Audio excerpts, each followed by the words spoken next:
Okay, so there we go. The meeting is being recorded so that we can display this on the PD catalog for anybody that's not able to make it with us right now. So I'm going to present my screen. And I'm going to hop over here to our agenda. Okay, so the first thing that we're going to do is we're going to look at not just reviewing the basics of the Google Forms from the last session that we had, but also we're going to take a look at some different types of assessments, learn how to use the built-in quiz feature and grading feature, and learn how to evaluate responses and create sections for easy navigation and differentiated assessment. So the first is the why, right? Why would we use Google Forms? Well, we don't want to recreate the wheel. And what we want to be able to do is learn how to transform the assessments that we would normally use if we were physically in the classroom, as well as kind of elevate our use of assessments during this time of distance learning so that we can really get an understanding of what students know, what they need to know. And also, I think one of the biggest pieces that we'll touch on in each of these samples that I give you is just how to get students to reflect on their own understanding, because that's a really, really important process of assessment. So we'll do all of that. And then also the use of Google Forms gives you the ability to get instant data on student understanding, but then it also gives you the ability to provide instant feedback. So I'm going to show you a couple of ways that you can create graded assessments that provide students with immediate feedback on how they did on the assessment.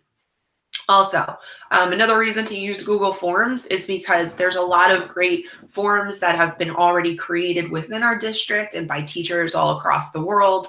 And so, we'll review too ways that you can import questions so that you're not always starting from scratch. And you can make copies of these assessments that I'm going to show to you today, and you can tweak them, modify them to make them meaningful for you and for your students. So the first thing that I want to do before I get into reviewing the basic features is just to check in with you guys to see if there's anything specific you want me to touch upon in this PD session today, based on your time over the past week to interact with forms and use them. Is there something that you want to make sure that we review, or any questions that I can address today? So I'm just going to hop back and look over at you guys and see if there's anything specific you want me to touch on, or anything that you've experienced that you want to just bring to light, and we can take a look at it. I have a quick question, Melissa. Okay. This might be a silly question, but when it gives them immediate feedback, like I know that you can choose that as an option for each question. I usually make it that it's positive feedback. So if the answer is wrong, do they just have no response on their end? So you can do both. And I'll show you an example of that. It's not a silly question. It's actually a very good question. Okay. I'm going to show you an example of that, about how I gave feedback to a student when it's the incorrect answer, but also the correct answer. And I think, based on the type of assessment it's for, that example is for lower elementary students. So that may help you. Okay, thank you. You're welcome. Okay, anything else? Okay, so let's get into it. So I'm going to go over here, back again. And so what we'll do is we'll review the basic features again. I'll show you some assessment examples. We'll review the quiz features, and then what the response summaries look like through the form itself, and then also through Google Sheets. And then we can go over creating sections to bring students to an area of the form based on their response. And again, all of this stuff can be applied not just to collecting student assessment data, but also data for anything else that you need to do. So I know we have our our nurses here, and there's a lot of great ways that you can use Google Forms too to try to collect information from staff members, because then it puts it all in one nice easy spreadsheet, and it's very easy to get a pulse on what staff needs as well as students. So I'm just going to go over to a brand new form. Actually, I'll go to one that was already created here. So let me share this part with you. Make it a little bit bigger. Okay, so since we are on phase 3 of our learning plan, we're in the phase, as we all know, doing class meetings and also office hours. At the middle school and high school level are doing office hours, and then class meetings for the elementary level. So I thought that this would be a great example of a daily student check-in. This woman who had created it, Mary Venturino, I found this online, and she's like, you know what? Don't reinvent the wheel. You can use this for yourselves too. So I changed it to a daily student check-in, and it has some generic questions here. But if I wanted to say, you know, good morning or afternoon, I could delete that if I don't want that. And I would just change the text up here to show the greeting that I wanted my students to see. So I'll just delete this question, so I don't want that one. All right, and then we have our required name and email, class period, if that applies to you. If not, again, you just click on it and then choose the trash can to delete. But that might be helpful, especially for teachers in the middle and high school levels, to have the class period included. And, you know, especially since we have these, we have this environment now where we can't really see our students and we can't check in with them all the time, this might be a nice way to try to figure out exactly how they are, you know, just as a person. So, you know, we can, I'll show you how to include pictures. So this is an example here. If we have younger students, we can use emojis to represent how they feel. And I'll give you an example of that in a couple of moments. But just some simple things like, how did they sleep? How was your breakfast or lunch? And, you know, just in general, how are things outside of class? And if there's anything that you need to know, because these might be some good starting questions that you can provide to students for them to fill out prior to your office hours or class meetings, just as a way for you to understand how they're feeling, and then maybe, you know, address that in some, you know, more general way, or reach out to them specifically. And then there's examples here for like warm-up questions. So if you wanted to have, you know, just a fun warm-up question for students to start your class meeting, like, you know, if you could visit any place in the world, where would you go right now? Sorry, I can't type today. And then just have them, you know, kind of like think about that, or, you know, and that could be just your discussion topic to start off your meeting, just to kind of get kids to be a little bit more comfortable with the environment, and give you a place to focus on where you can get student interaction and student feedback, just based on a like a what if question. So that's an example there. I will come up here and I'm going to show you the emoji option. Okay, so I would expand this actually, and I would actually just, I'm going to copy this one, and nope, sorry, you know what I'm going to do? I'm going to make a brand new question. So let's make a question, and this would be the same question: how are you today? Okay, now what you'll notice is that when we have our multiple choice options, once you hover over option, you get this icon right here to add an image. And it works the same way that the add image icon works over here, but this is to give different options within a question itself with pictures. So I can click on add image here, and I'll just go to a Google image search, and I'll do happy. Okay, and then I choose the one that I like best. So I'm going to choose this one. and insert. Okay, so that's option 1. And then if I click on the next option, I can see that icon again. Click on that and choose sad.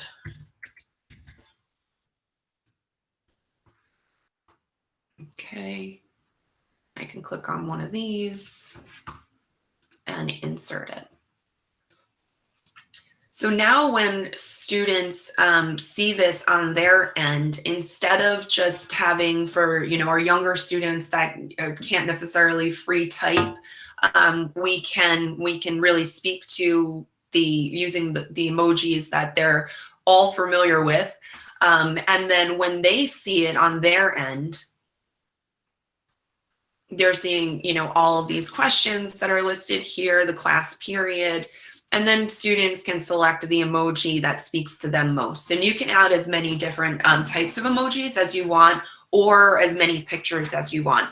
But what this does is it gives a nice way to use visual representations of things for students to select their feelings, or to select an option for another type of an assessment. So I'll show you that right now. So I'm going to close this out, and let's take a look at the counting quiz. Okay, this is a quiz that I just made earlier for my students, and I put in pictures. I just did an image search of apples, and then I put in different options. So students would select the correct option, and then I'll also show you what the quiz aspect of this looks like for you too. But I just want to show you some different ones. So then, show me 6 apples, which shows 4 apples. And going back to the same idea of not recreating the wheel each time, if I wanted to add another picture, and maybe this time I will, I'll choose, so something other than apples. Okay. So I just want to duplicate this. And for right now, we'll do apples again, but I'll just go back and I'll ask for 2 apples. So instead of me redoing the question from scratch, I'm copying it, and then I'm going to decide which one I want to remove, and then add in the picture of the 2 apples. So I'll go back to my image search again, go to my image search, and I'll try for 2 apples. Okay, and then here we go. I'm going to select these 2 and insert. Okay, and now I want you to recognize here that there's this check mark again next to this one. Because I copied the question, and this was the correct answer from the copied question, from the original question, I want to go here into my answer key, and I want to uncheck that and check off the correct one. I made it 1 point. You don't have to do that, but this is just an example of how to use the self-grading quiz option, and also to address your question, Adriana, about feedback for correct answers and incorrect answers. So we can give feedback for both types of answers. So feedback for a correct answer, I just said, great job, or I could have chosen to put in, an emoji. And then feedback for incorrect answers, I want students to use your finger to point to each apple and count out loud. And then I just say, you can do it, so that they they're motivated to try that again. So I'm going to click done. And now you can see the check mark here is selected for the correct answer. Now, instead of making a copy of this, I just want to show you how to do it again from scratch. So I'm going to add a question. We'll say, how many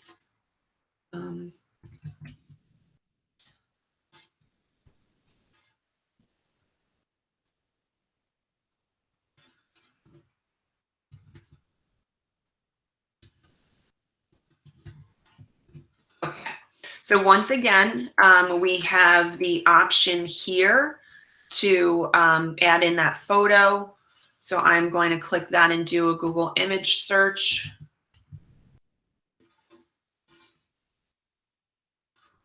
Okay, so here we have 3. Insert, or just have, I should say choose.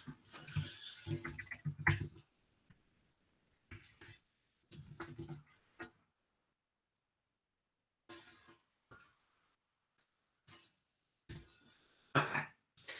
So there we go, because I wanted to mix it up a little bit. And I had the 3 there, and now I'm going to click on the option to add another one, scroll over, select that image icon, and do the same.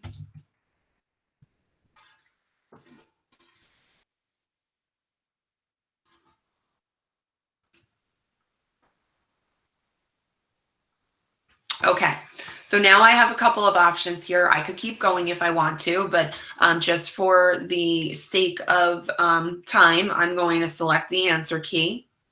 And again, I can choose the number of points. You could leave it as 0 because it doesn't necessarily have to be graded for the younger students, but you will know which students answered correctly and which ones did not.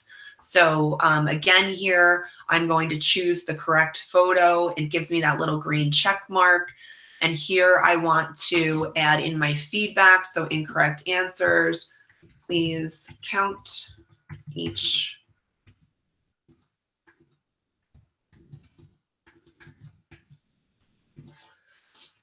Okay, and then correct answers, nice counting. And then I'll save that. So then that's the feedback that students will get for those correct answers. So now I'll click done. And before I show you what this assessment looks like for students, I want to come up here to the settings and show you how I've enabled it to be a quiz. Okay, so I'm going to click on settings, and we want to go over here to quizzes. And you can see that I've toggled this on to make it a quiz. And what that does is it allows the Google form itself to grade based on the questions that you said were the correct answers. So here are your options. You can provide students with feedback after each submission, and then that means once they click the submit button at the end, or you can provide them with the option to provide them with the feedback later after you've reviewed it first. And they can see missed questions, correct answers, and point values if you choose to keep those on. So let's keep those on. Just before I save that, I just want to point this out to the teachers that are in the older grades. As you create your assessments, and we're going to give you a couple examples of assessments too, you can turn on locked mode. And what that means is that if students are using a managed Chromebook that we've provided to them from the district, then they will not be able to open up other tabs and try to navigate and find the answers. So just be mindful of that. I mean, of course, we want to provide assessments that students can easily Google the answer and try to provide more meaningful assessments. But if there is a need to, turn on the locked mode, that is a feature within quizzes that's now available. So I'm going to click save here, and then let's see what it looks like on the student's end. Okay, so here we have the counting quiz. Since I had the email address already being pulled in through the data, I don't need students to type it in, but I probably would want to go back and ask students to at least put in their name. Okay, so then students are going to choose the correct answer. So I'm going to get some wrong, I'm going to get some right. Okay. Let's get another one wrong here, and we'll get this one correct. Okay. This is available for students, but I would just ignore that now. For younger students, this would be fine. I think for your older students, especially for those assessments, you do not want them to be able to send a copy of their responses, and I'll show you how to turn that off, because then they could easily share the assessment with someone else. Okay, so I want to submit here. and then they have the ability to view their score. Okay, so now the students is seeing that they had the incorrect answer, and here was the feedback. Use your finger to point to each apple and count out loud. You can do it. And you can see that they got this one right. So the feedback is great job, and so on and so on. So it's going to highlight to them the ones that are correct and the ones that are incorrect. Okay. So now I want to come back, exit out of that, and exit out of this one too. And here, let's go into our image prompt. Okay, so this is a sample assessment for students where we are automatically collecting their email addresses, but maybe I'm choosing for them to add their email address again, or maybe I just remove that. So I'm going to remove that one now. I want them to put in their first name and their last name. So this here is not what we want, okay? We do not want it to pull an email address, so I'm clicking cancel there, and it's just a short answer text. Same thing here. Cancel that. And then you can see that this is a required question, and so is this a required question. And now I have here a picture that I want students to give me feedback on. So the first thing I'm going to ask them is to just tell me what they see. And only respond with their observations. So I'm looking for their specific observations about the picture of itself. And then I'm asking them to expand on that and let me know, like, what do they really think is going on? This might be a really nice way to start a new topic in a lesson, just to get students to really be aware of their observations and try to get them to think about, you know, what they think is happening in the photo. And then also, like, what do you wonder about looking at the photo? And then giving them the option to provide any other information or thoughts that they want to share. And these are nice ways of not just assessing student observations and giving them something to think about and wonder about, but as I said before, it is a nice way to introduce a topic and try to see where students are before we get into that next part of the lesson. One thing that I want to just go over here with you again, just as a review, to add in that image header if you want to, but you don't have to. Okay, so I can choose any one of these here that speaks to me.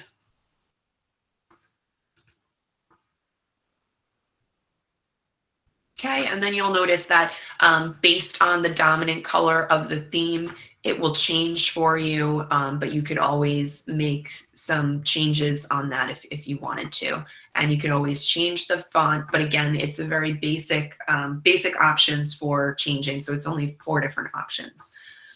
Okay, now I want to close that, and I want to go back into the settings. And this is where we want to disable response receipts if you don't want students to be able to get an email of their responses and share that assessment out with another student. So if that's the case, I would choose to take that off.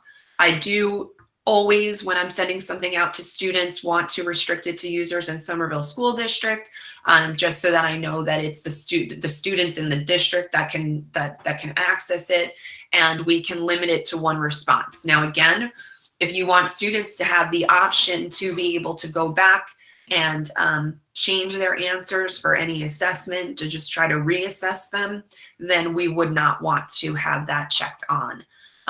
If you want them to be able to edit it after you've given them some feedback, you can choose for them to edit after they submit.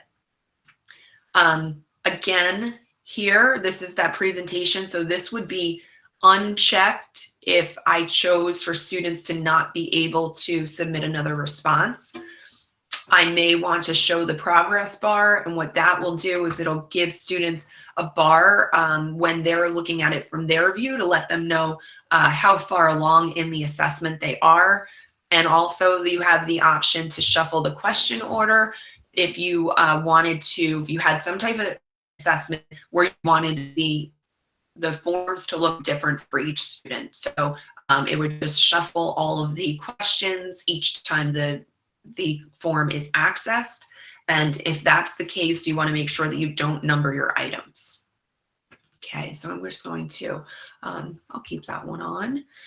Come over here to quizzes. And so for the examples of the image prompt, this is a way for us to try to gain an understanding of maybe what scaffolding is needed, just to try to get students to think about their observations. So I may not want to make this a quiz and assign point values, because I'm not really looking for a specific right answer here.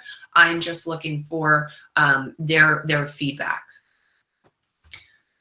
And this will be grayed out unless you decided to toggle it on. And then that's where we would need to decide if we wanted to release the correct information or incorrect information at the end or of them submitting the form, or if we wanted to be able to review it ourselves. So I'm just going to keep this off because I don't want to make this quiz. I'm going to save it. And then I can easily take this, go to send.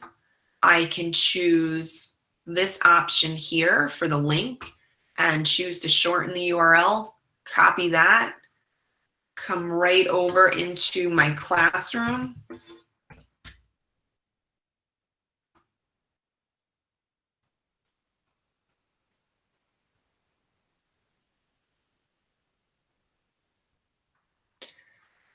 And what I want to do is link into one of my sample classes. And I can make this classwork for students. I can put it into the stream and have students just complete it. Or I can put it in as classwork and make it an assignment. And this will be our image. I can provide directions for students. I can add the link.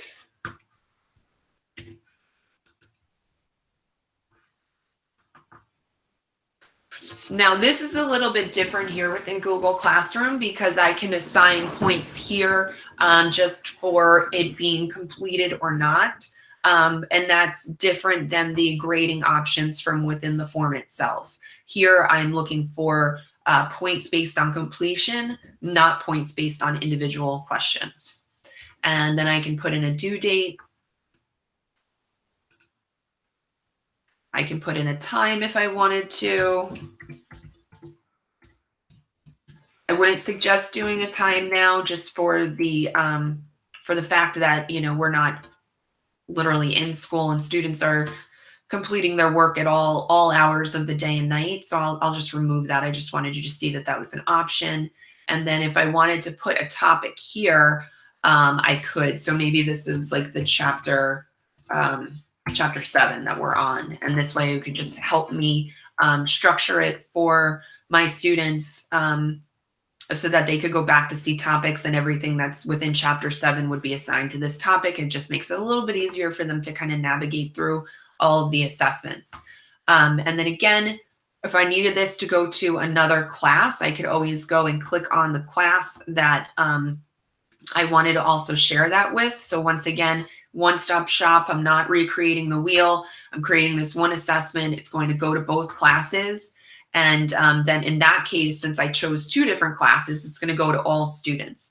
Now, if I took that second class away, I want you to notice how this changes now, and I can send it to all students or one or several students. So if you have students with modifications, you can create your assessment and then copy it, make the modifications that are necessary for those students, and then send that secondary assessment just to those students that are selected. And then they would get that assignment. So I'll keep all students for right now and then assign.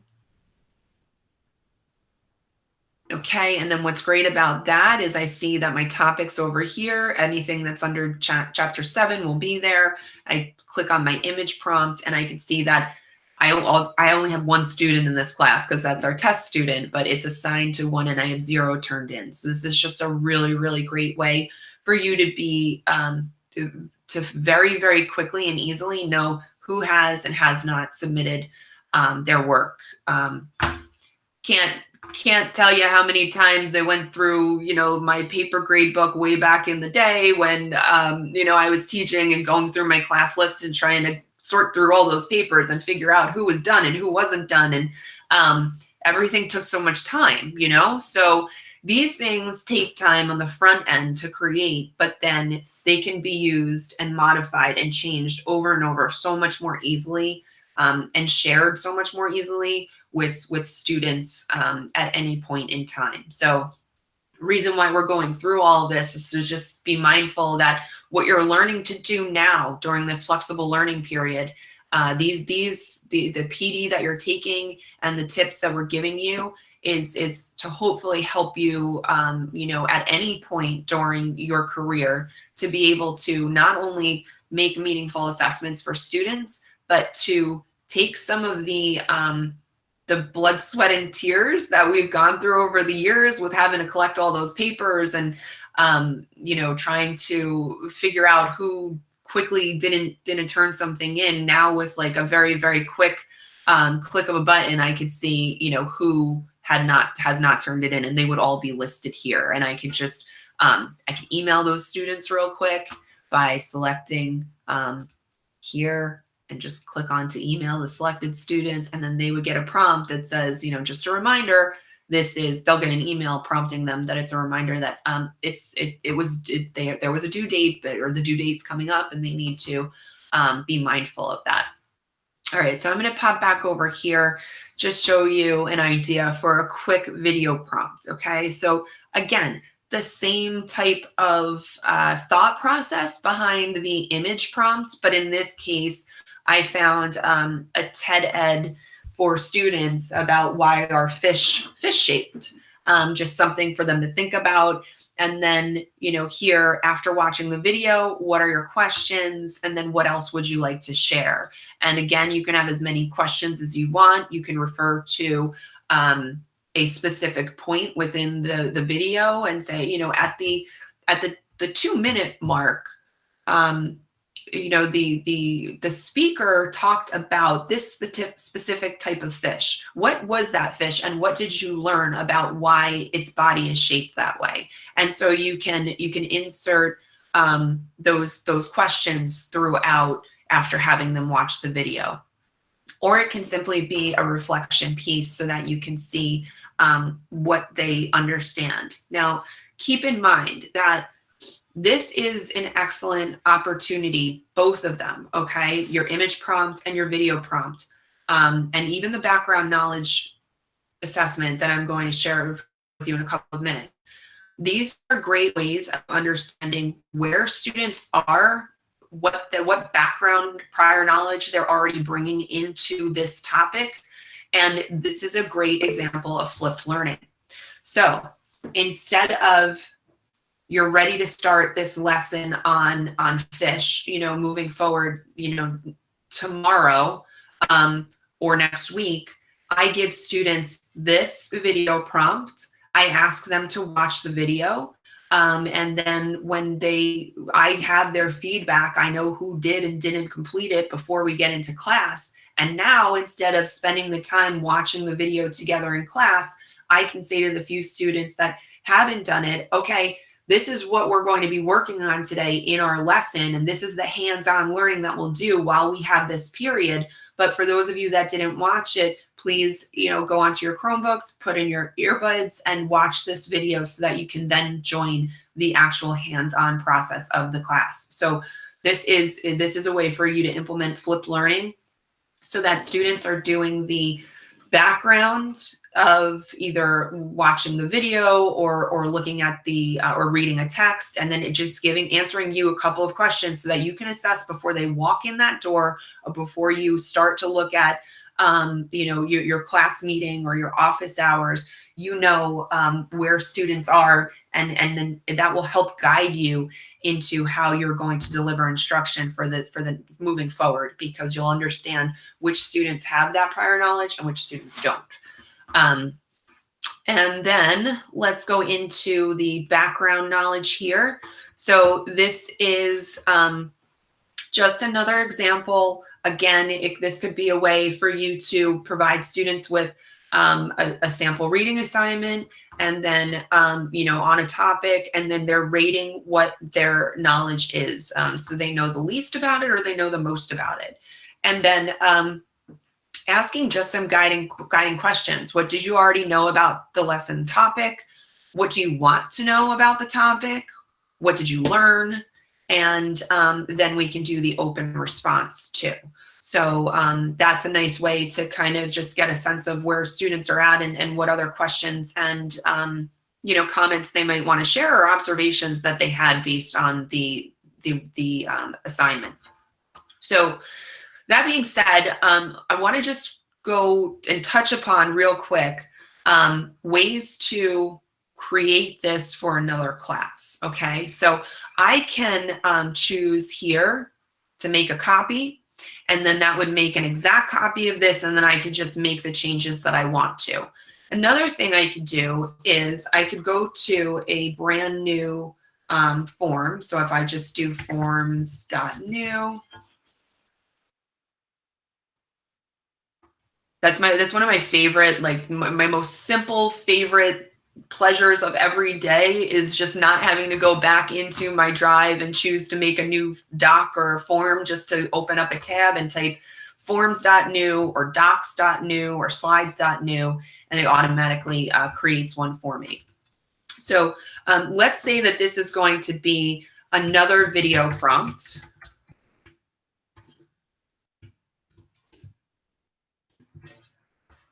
Okay, but I decided that I could have gone and made a copy and then just deleted and added, and that would have been fine. But maybe I want to practice importing questions. Okay, so I want to just go over this again, because I think this is a nice time saver for you, and I don't think I went in it too deeply last time. So we're going to click here to add. And what this does is it pulls up all of the forms that I have access to. And then I can just go right here and select. And then look at this. It gives me the ability to select everything or to just select something. So I'm going to select everything and uncheck this video because I need to put a different video in. So I'm going to import the questions, and boom, just like that, we have all of our questions here that we chose to import. Just be mindful of the fact that each form gives you a brand new untitled question. So this is going to be above anything that you added in. So you can either change that and add another question, or we could just simply delete that. And then I want to come down here. Okay, and I want to put in a video. So I'm going to click add video. And then I can do a video search. So let's look at some more TED Ed options for students. Or I could do a Khan Academy video.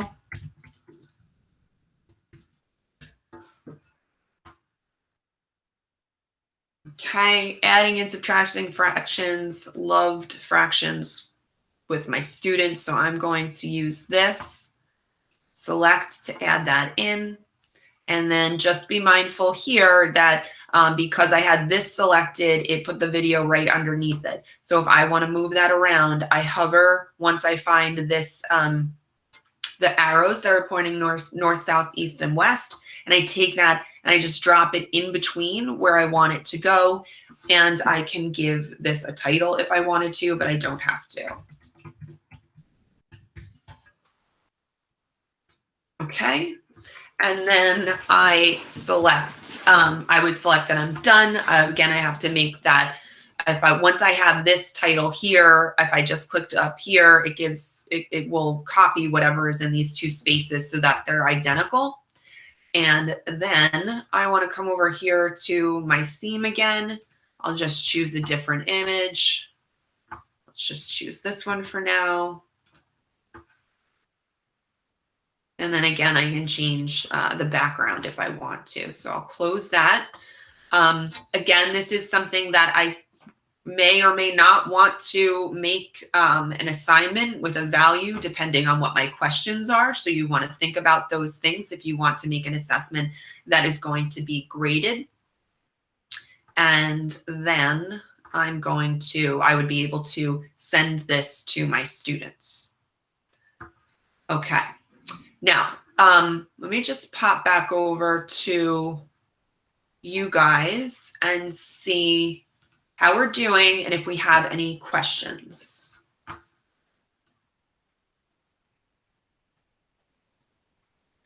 Can you record yourself into a video as well? That's a great question. So yes, you can. So what you would do is if I wanted to import a video of myself, okay, what I can do is I can go to add video, but it would have to be something that I already posted onto YouTube. So let's say, for example, I went to my YouTube channel and I had already uploaded a video. And that is a feature that you can have directly through Screencastify if you choose to. And I just will go over this kind of briefly. I'm going to go to my videos.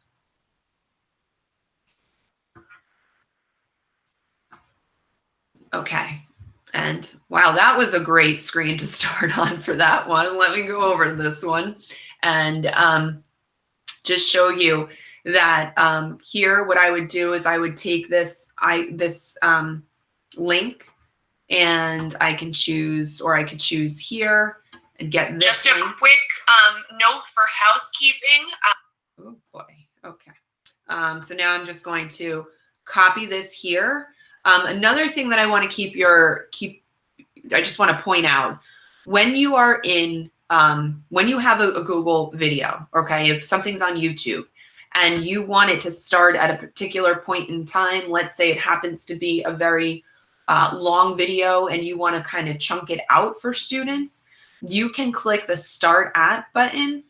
And as you navigate and click on the red bar, it changes the time. So it gives this this special ending on the link so that it starts at that 17-minute and 56-second mark.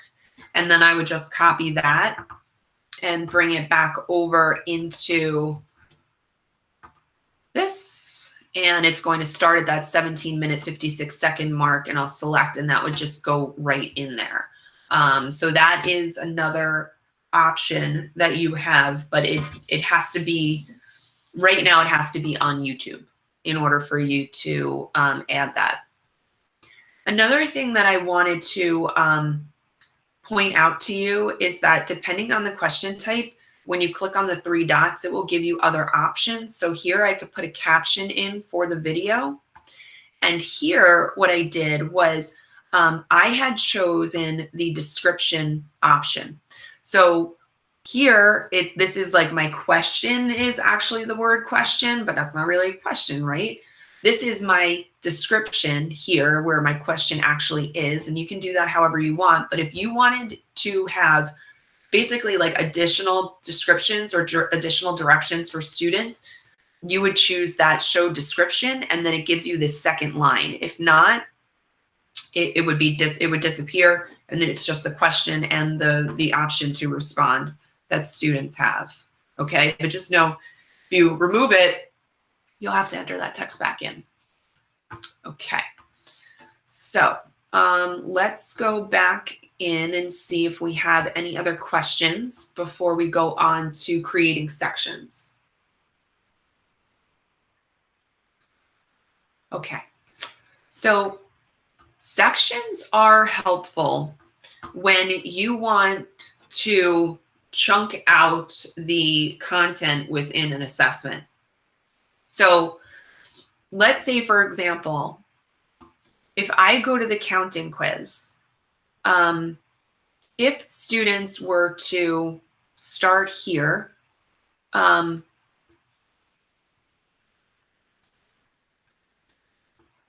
This area right here says, so it has the description and go to a section based on the answer. So if I wanted students who got it right to go into one space of the form to answer maybe more advanced questions, I can do that. If I want them to go to a section for more of the basic types of questions to make sure that they have that understanding and differentiate my options like that, I can do that. So this way, students aren't getting necessarily the same cookie cutter assessment. They're getting a predictive assessment based on their response to a question. So what I would do in that case is I would go to section based on answer, and I would put in sections. So I would add this icon here. Okay, so this is going to be, starts off with the counting quiz, and this is the untitled section. So I can call this,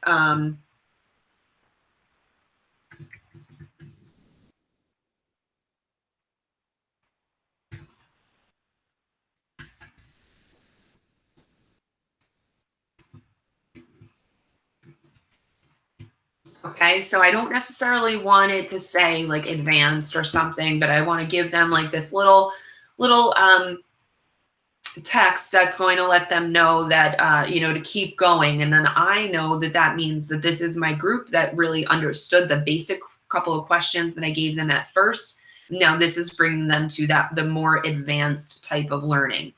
And then what I can do is I could then add some questions that are a little bit higher level, you know, maybe I would have, you know, I would have something that shows, you know, two groups, and I would say, okay, how many, like, which one shows 3 green apples and you know 3 red apples, and how many is that all together? And I could have, you know, kids start to do those things, a little bit more advanced thinking, higher level questioning.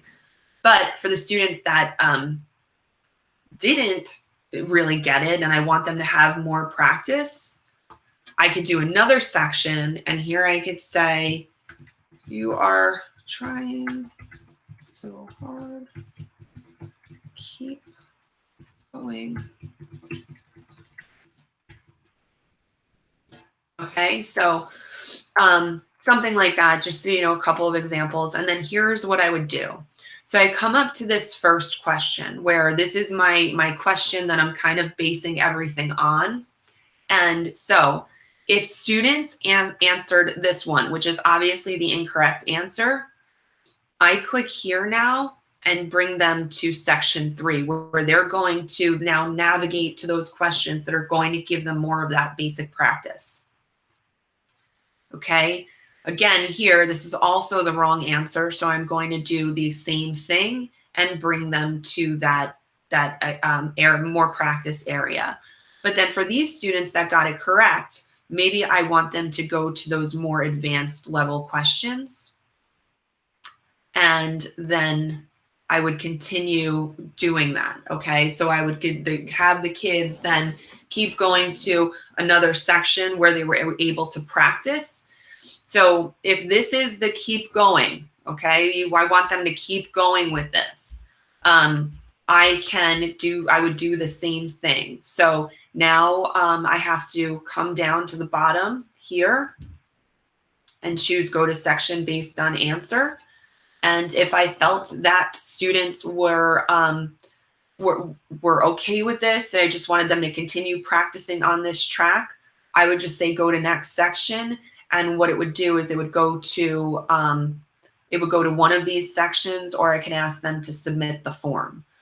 So in this case, I would just want them to continue doing any of the questions that are in these sections. Okay, so if I was choosing here for these students to just continue everything in this section. So I don't want to complicate it too much, okay? I don't want to say that if a student now answers the question correctly, they don't have to do this basic practice anymore. I want them to stay on this section and continue all of the practice questions. So in that case, I'm going to click here And I'm not going to choose go to section based on the answer, because what I want them to do is I want them to complete everything in this section before they can submit. Okay. And then I would come back up here to this area, the flying high, you're doing a great job. And now I would add a question. I would add a question here. Okay. So remember, you want to click on the area above where you want your next question to go, so you don't have to worry about moving it around. And then here, again, once again, I could say,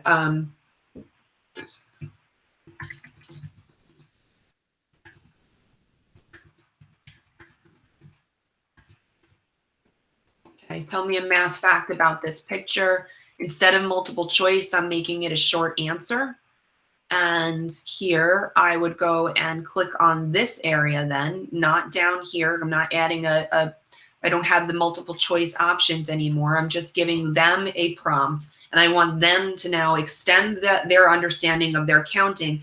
Tell me a math fact. So they can click here, or you would click here, sorry. And let's just look for apples again.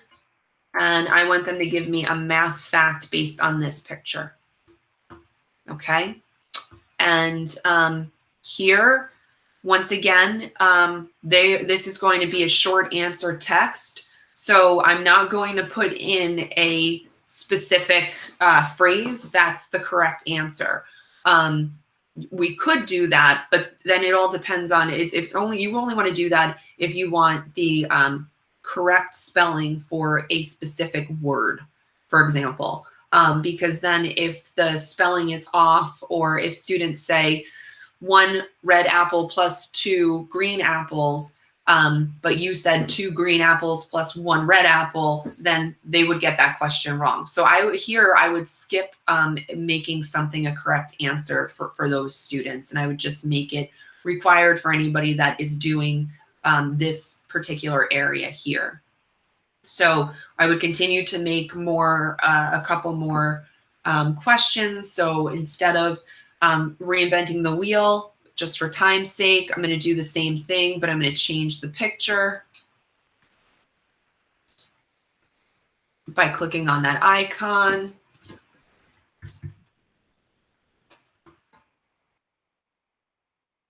And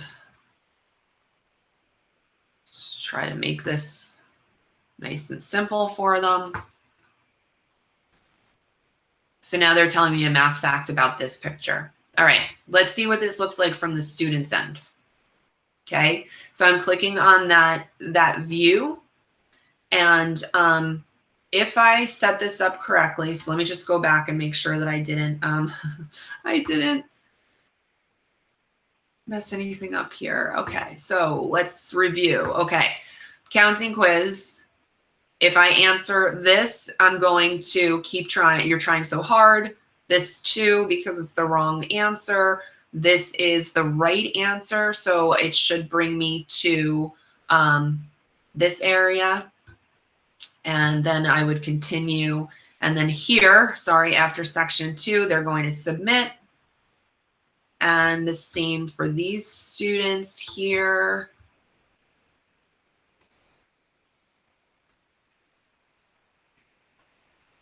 Okay. All right, so this should be good. Let's come over here again and refresh. Okay, so which picture shows 3 apples? Okay, so now instead of seeing all of the questions, I get that next button here. So it will be important for students to know that they have to go to the next option. I would click on next.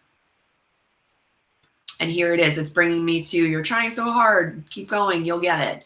And now this is where I do more practice. So even though I'm doing the correct answer, and this is giving me a list of all of my questions because I didn't choose for it to go to another area. Okay. And then I would submit if I was that student. Okay, so that gave them more practice. They can view their score. Okay, they see what's correct and incorrect. Now let's practice as a student who chose the correct answer off the bat.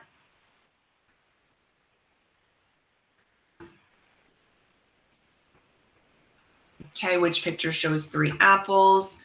This one, I go to next. And here we go. You're flying high. Great job. And now I'm bringing those students to that area where they can then focus on some higher level questioning. So I'm providing students with more foundational skills on any topic at if they need it based on their answers. But then I'm also to extend that learning for students that have an understanding of the concept. And this can be for any type of learning. Think about high school algebra.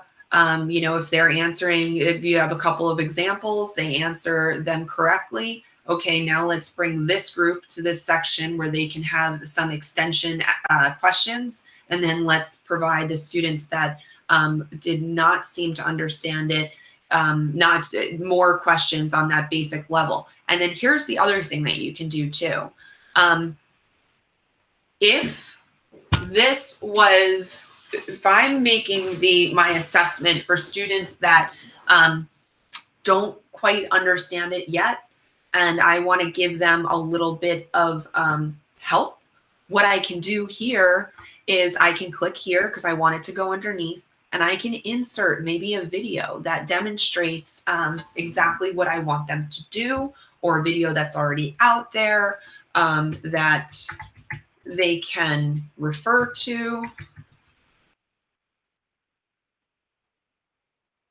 Okay, and I can maybe add this here. Select, of course, I want to preview that first. And then I'll just, tell them to watch the video before you go on to the next, onto the next question. And so you can always provide students that need differentiation either with extension activities or more practice. You can embed pictures, videos, text in these segmented areas of the assessment to try to differentiate learning for students. Okay, let me pop back over to you guys. Let me make sure I hit everything on the agenda. Oh, response summaries and Google Sheets. Okay, sorry. So let's look at that real quick. Good thing I checked. So we are going to look at the responses here. Okay, so now again, this is because I made this a quiz. I can see the summary of all the responses and which students answered what correctly. I can look at the questions themselves and I can see, okay, we had 3 responses for this one question, which picture shows 3 apples. So these 3 students understood it, but one didn't. So, and one didn't, one chose option 1 and one chose option 2. So 2 students showed the incorrect answer.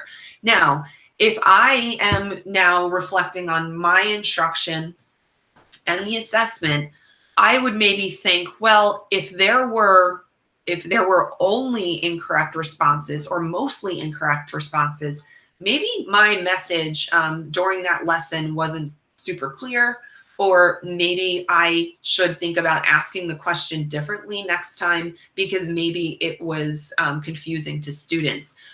Or maybe this is just this is a topic that we really need to focus more time on because the majority of students didn't understand it.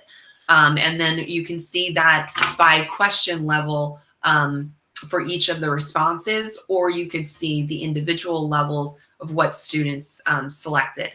The other thing you can do, and of course this shows here, this is the student that I'm looking at, which is me, but I submitted 5 times. So, but obviously this would have the email addresses of each individual student, and then you can see what those students selected by looking at this. That may be helpful, but in my opinion, the easiest way to look at those responses is to click on the sheet view.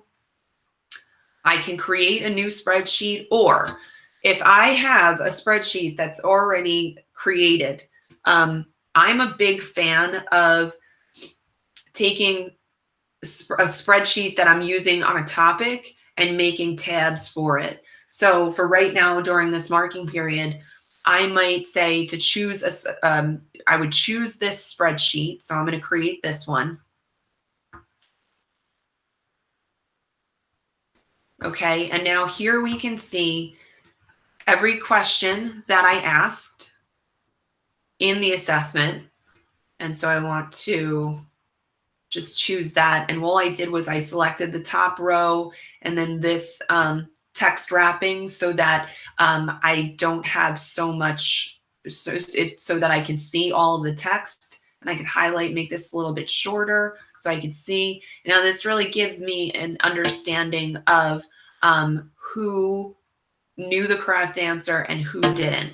Now, the one thing this doesn't show you right here is which was the correct answer, but you know that from your answer key within your quiz itself. Now, if this was, let's just say that these are all of my assessments for my class that I'm going to be giving out during the remainder of the year, and I want to keep things nice and organized.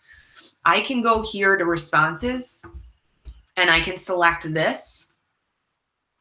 And instead of creating a new spreadsheet this time, I'm going to select the one that I just made, because I want a tab for all of these assessments in math or in whatever subject it is, or for that period, so that I can just navigate back and forth between the tabs instead of having multiple spreadsheets that I have to find. So I would just wait for it to load. With any luck, it should show me my most recent one. Okay, here it is, the counting quiz responses. I'll select that.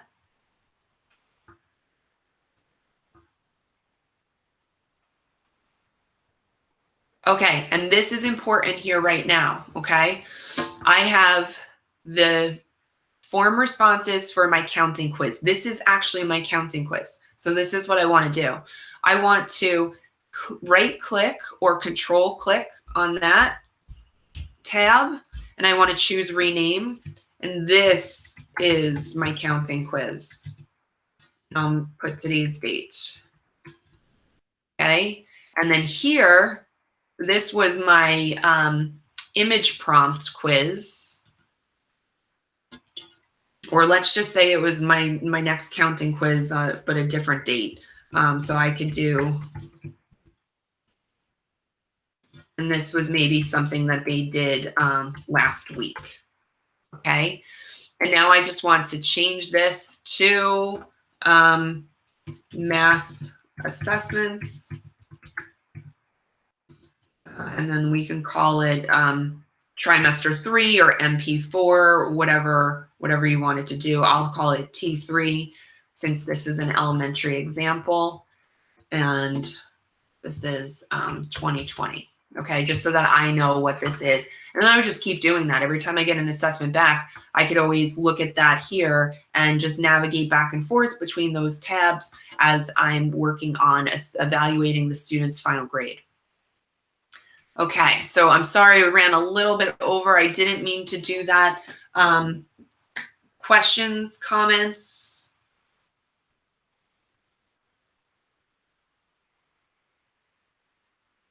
Okay, all right. Let me look up here at the chats. Can the student quizzes with multiple sections still be graded if the student isn't required to answer all sections? Yes. So you can still choose to grade those areas of the quiz within the sections. And you know, but you might also decide that you want to do 2 separate quizzes for those types of students rather than navigating them to one area or another. That's totally up to you, whatever you think is going to be easier for you, but it's just a nice way to think about differentiating assessment. All right, thank you all very much. I appreciate the comments. Stay well, and I'll see you next time. Take care.